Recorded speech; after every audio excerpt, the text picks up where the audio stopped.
Everybody, joined here with Tim Dimoff of Sachs Consulting in Akron, Ohio. I'm Ryan with Sharp CFO, based in Northeast Ohio, actually in Willoughby. We service the small, medium-sized markets of about 5 to 10 million and up in revenue. And Tim is one of our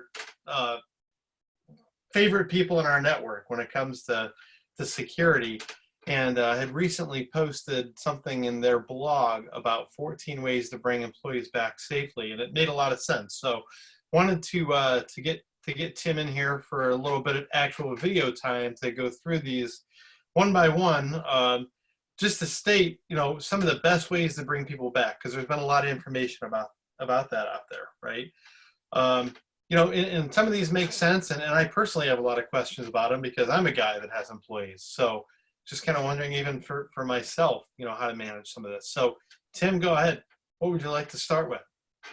Well, what I'd like to start with, and some of what I'm going to mention is in some of the points, but the general gist of bringing people back, employees back, clients back, customers, and obviously reopening Ohio in your business.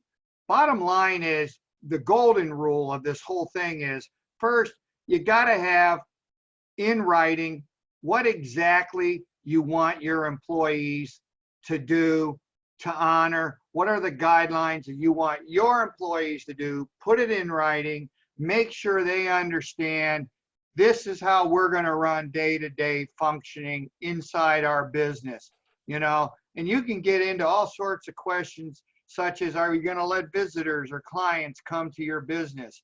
Are you going to let delivery people step inside, or do they have to stay outside by the door? And then the second thing is, what are your instructions? What are your guidelines that you want anybody that's not an employee to do when they come to your business or to your facility? And also, you want to post those instructions for visitors on your door, big and bold.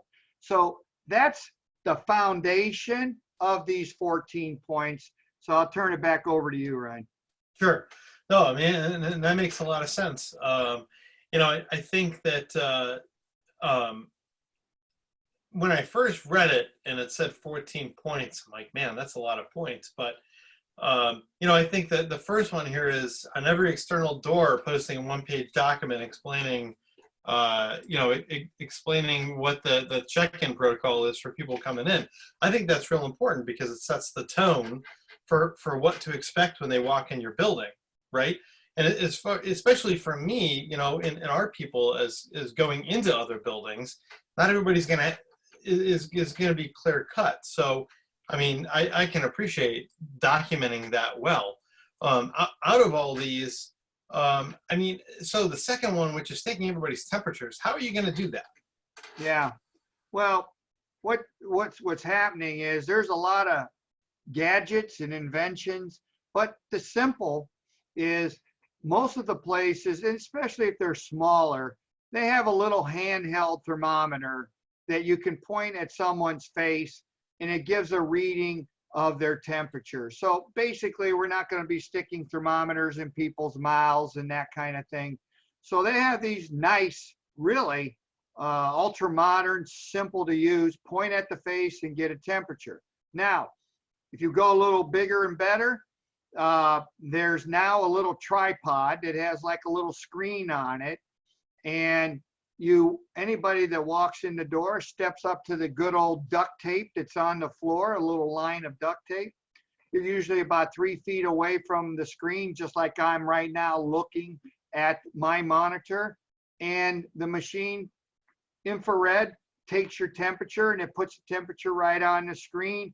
If that temperature is in what they call a questionable range, then it gives a little beep, and that person would not be permitted to come any further into the facility and would have to leave. So you got all sorts of things. And then if you get real sophisticated and you're an ultra modern, huge type company, they actually have cameras you can mount that can take the temperature of multiple people coming in through any kind of doorway or entranceway, and it can pinpoint every person and puts the temperature right by their head on the screen, and it can zero in and pull anybody out that maybe has a temperature of that is not acceptable. So there's all different levels of way to get temperatures. Sure. And just, for everybody watching this, I'm gonna post the link both on our YouTube page and Facebook and everywhere else. So instead of reading one by one, but question I would have for you about temperatures. I mean, what if somebody comes in and they don't want their temperature taken? Then what? I mean, what do you Well, do? basically, if they don't want their temperature taken, then they're in basic violation, for lack of better description, of that company's guidelines. And you as a company, you have the right to tell that person, that's fine, but you'll have to leave. And I use the analogy that my wife won't let anybody in our house with shoes on. She cleans the house. She's very meticulous about cleaning it. So if you come to our house and you want to wear shoes, she will kindly tell you, you can't come in our house, and that her husband, Tim, will come outside and talk to you. But, as an example, and plus, do you allow people to smoke in your house or your business, and other type of simple rules. So bottom line is, yeah, you can say, I don't want my temperature taken. Then you obviously can't come into that building. Yeah, my dad is the same way, by the way. I mean, we grew up that way, and everybody, even when I was a kid, everybody that we brought to the house was just, oh, sorry, Chuck, you got to take your shoes off. And that's the house rules. And hey, look, if you want to come in my house, you don't have to.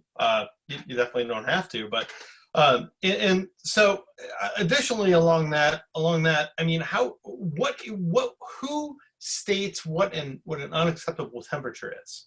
I mean, my wife, for example, runs a low body temperature. So how are you going to know if she has a fever?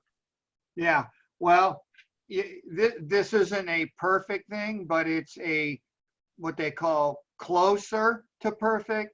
And bottom line, you have the pretty much industry standard ranges of what's acceptable for body temperature. And if that person goes above it, that doesn't mean they're for sure a carrier or sick. It just means they have the potential to be a questionable person. And with everything that's going on, they're going to ask you not to come into the building. You still can communicate with them by phone, by computer, by whatever, but they can't physically come in. Sure. What do you see are some of the biggest challenges with these 14 points? I mean, what do you think people are going to push back with the most? Well, I tell you, the challenges that we're seeing, my company, Sachs Consulting, we're being hired now to help companies set up these guidelines, to help establish them, but also for other companies, they're asking us to assign one of our people who are basically experienced at dealing with people, dealing with emotional factors, moods and that. And let's just take like a bank. We're getting banks. Well, with all the checks coming out, there's a lot of people, believe it or not, that don't have checking or savings accounts. They don't have a bank account, but they're getting issued a check they want to cash. Now, it's a government check, so the bank, any bank, can cash it. And so once again, you have a lot of people showing up, with checks, and they want to go into the bank and they want to cash it. Well, the banks have rules. They're limiting how many people can come in. So if we get 6, 7, 8 people outside, we're only going to let 3 in at a time. And as one comes out, one goes in. I think the biggest challenge we get is people coming to a grocery store, a big box, a bank, and all of a sudden there's somebody standing outside with a clipboard saying, hold up, wait till someone else comes out. And you look across the way and there's someone else with a walkie-talkie. And so people still haven't adjusted to that totally, and they get shocked. Yeah.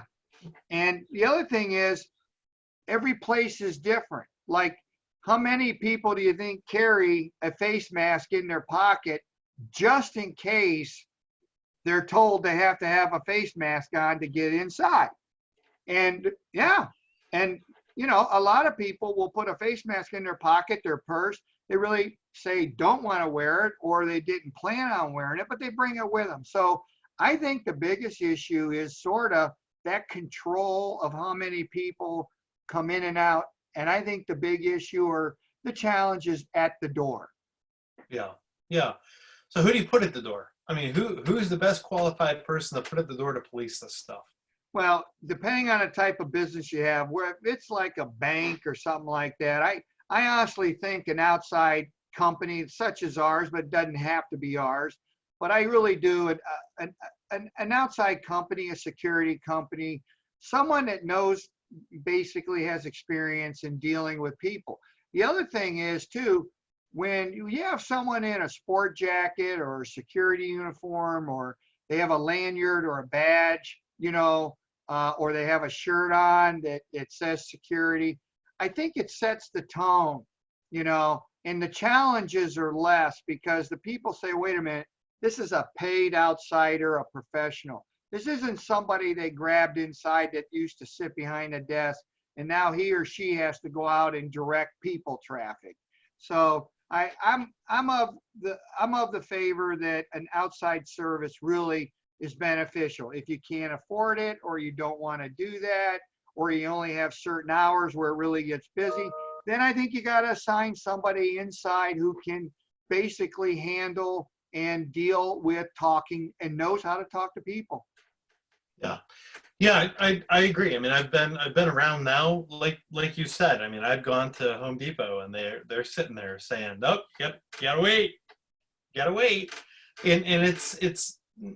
I just wonder what kind of confrontations they've had to deal with.